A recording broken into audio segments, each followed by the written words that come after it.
What's up everybody, and welcome on to Cilinix Crypto and to this new crypto review in which I will do a review on the MIR protocol and with that also the MIR token. So this video will basically function as a video or a crypto review in which I will tell you all you need to know about the MIR protocol. So we will not get into the technical details and the difficult stuff behind how the platform works, but we will get into how the platform works, what it actually does, a little bit about how it does those things it does.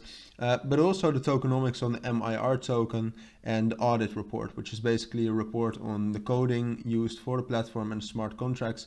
Basically all you need to know before actually investing in the platform and to give you an idea of whether you want to invest in MIR protocol or not. All right, we're going to start by going over the platform of the MIR protocol. Well, let me first tell you what it actually is. So the MIR protocol is a platform on which you can buy synthetic, I guess you could call it, but more like assets, like real world assets, but then on the blockchain. So for example, as you can see down here, you can buy the stock of Apple, Airbnb, Amazon, all those things, but you can also buy an asset on Bitcoin, Coinbase. So basically you can buy assets, but then on the blockchain. So what they do is they actually, we'll get into that, but on the platform you can mint specific tokens which then mirror the price of an asset in the real world. So here you can see that you can actually buy the stock of Apple for 163 UST, so basically dollars.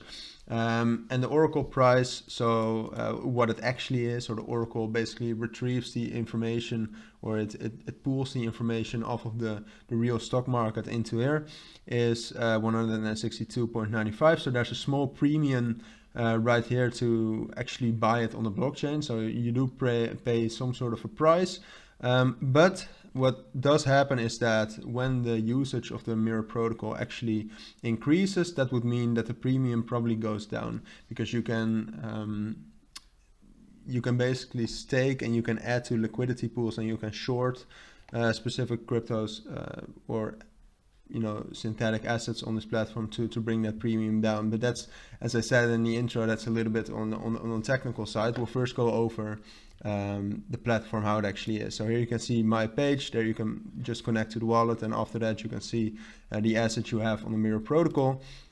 You can trade on the MIR protocol, or at least on this platform. So you can see all the mirrored assets, I guess we should call them. So they're basically M and then the ticker of that specific asset. So they have quite a bit, to be honest. And just a quick tip, they can also be found if you type in this. Well, I guess we should do something like this. So if you type in mirror, mirrored, here you can see all of the assets, also visible on CoinMarketCap. So that's quite interesting as well. Here you can see also the volume traded of that. So part of that is traded right here. You can also trade it on Terra Swap, because the MIR protocol is built on the Terra blockchain. It's one of the major decentralized apps on it, together with Anchor protocol and another one of which I forgot the name, but still. So here you can trade all the mirrored assets. You can also borrow them, and borrow them is basically minting them. So then you actually do create the specific crypto tokens, or you create the mirrored assets, which you then have, but you can also trade them. So everything that's tradable right here has been minted. And you basically put up collateral for that. So you have to put up collateral either in UST, Luna, I think, and I think you can also put it up in MIR, so the token on the MIR protocol. And then you mint the mirrored assets, which you then have, and you can transfer them, or they get into your wallet, but then you can also swap them on Terra Swap, and you can trade them right here. Then you also have the liquidity pools. As I said, you basically get rewarded. If you know what a liquidity pool is, you get rewarded for providing liquidity. So quite a lot of them. As you can see, you can just liquidity farm the MIR token, but also all of the mirrored assets. To be honest, quite good percentages. It's in the 30s. That's quite a lot. So yeah, that's what you can do right here. And then last of all, you have the govern tab, because the MIR token, the token used on the MIR protocol, as I said, can be used for collateral, but the main usage of it is actually the governance token. And the governance on the MIR protocol, in my opinion, is actually quite good. As you can see, there are a lot of polls. These were, I think, just created. But yeah, so you can vote on all sorts of proposals. And as you can see, you have some that are being rejected, some that are being executed. So it does work quite a bit, I think. And you basically, to govern it, it's quite straightforward, but you have to stake your MIR. So yeah, that's basically the main platform on the MIR protocol. What we'll do after that is actually get into the tokenomics. But before that, if you have any questions left about the platform, or if I missed anything, you want to know how a specific thing works on the platform, let me know down in the comments right now, and I'll make sure to respond to that as soon as possible with some more explanation, more thorough explanation, or some really specific explanation about certain mirrored assets or anything in between. So yeah, let's get right into the tokenomics. All right, so now we'll get into the tokenomics of the MIR token, or the MIR token, whatever you want to call it. As I said before this, it's the governance token. So yeah, let's get right into it. So it's planned to be a total of 370 million MIR tokens, or MIR tokens, let's call it like that. As you can see right here, that's not a specific max supply. I'm not sure if that's something to worry about. I don't think so, but that's why we don't have a percentage of it. But yeah, so there's still inflation in it, but we will get to that. So here you can see the distribution plan about the MIR tokens. They will be distributed over 4 years, so that will be all of the 370 million tokens. As of right now, as I said, it's 77 million. It has started in 2020, so that was the genesis. Then, and this is in millions, I mean, the first were just airdrops, basically to start a to get the platform going, to start a platform. A few in the community pool.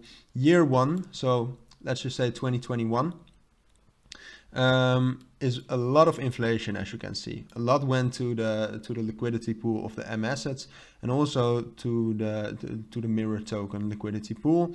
And together with that, they also had some more airdropped to Luna holders and on Uniswap, but also some were rewarded by staking. So that was in 2021. That has already happened, and I think it's visible as well right here.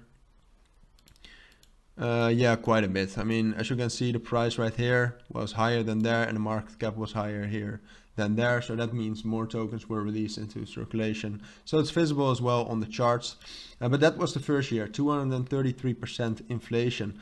But the main thing I want to point out, as you can see, all of the tokens of the MIR protocol have actually gone into the development, into the marketing, or into, really the use case of the platform. So that to me is a really good sign.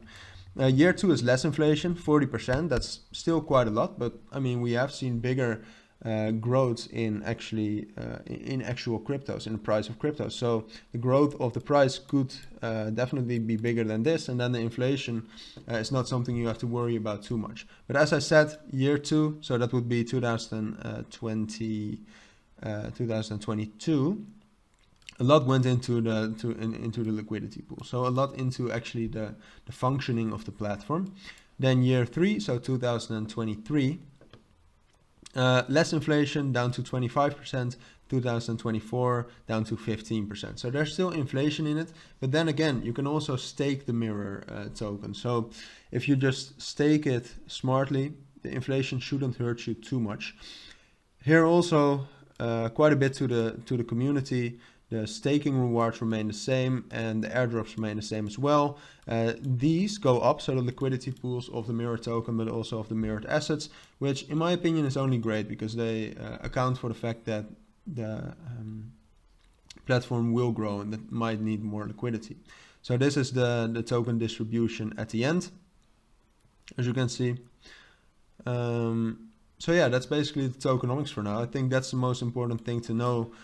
Or at least the least you need to know before actually investing in a MIR token, in my opinion at least.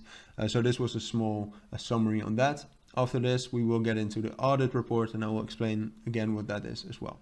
All right, so now we're looking at the audit report done by Cryptonics, I believe, which I also used for the Anchor protocol. Quite logical, to be honest, because the Anchor protocol, which I did the crypto review on before this, and the MIR protocol are both built on the Terra blockchain, and they both have the same audit report, or the same group that did the audit report. So a quick summary on what it actually does. I found this, the purpose of this report, and this basically summarizes it perfectly. So it does the following things. So it determines the correct functioning of the system. It determines possible vulnerabilities, so how it could be hacked or how exploits could be found. They determine smart contract bugs, so bugs within the platform basically. They analyze whether best practices have been applied during development, and they make recommendations to improve code safety and readability. So what we will do, these reports, they find issues, and they are ranked from major to minor to critical and informational, and we will look at what they have found, not technically dive into it, but we will compare that with other projects. I've read quite a lot of audit reports, and to be honest, comparing it with others is, in my opinion, I mean, that does something, because MIR protocol, as we can see right here, has 27 issues in total. So informational issues, they don't really matter. So they have 14 informational issues, they don't really matter, but they have 5 critical issues. And to be honest, that's relatively to other cryptos a lot. So that might be something to worry about. I'll leave that up to you. I'll just do the objective comparing with other cryptos. 5 critical ones, 1 major one, and 7 minor ones compared to other cryptos is quite a lot. Now, I should say that all of them, except for 3, have been resolved, and 3 other ones have been acknowledged. So it's still unsure as of right now. I mean, they might have said something about it, but it's unsure what they did with it right now. But most of them have been resolved, but still I think it's an indication of how sophisticated the coding is behind the platform, so it does say something, but still don't worry about these have all been resolved. Alright, so that was basically my crypto review on the MIR protocol. As you know, we went over the platform, what it does, what you can do on it. We went over the MIR token, its distribution, the inflation rate, the tokenomics in total, something I think is very important before investing. And also the audit report, just basically comparing it with other cryptos on the coding used for the platform. So with that, we have reached the end of this video and of this crypto review. As I said at the end of the platform part as well, if you have any questions left about anything I said or about the MIR protocol, please let me know down in the comments, and I'll make sure to respond to that as soon as possible. As for now though, thank you all for watching and listening, and I hope to see you all in my next videos. Bye.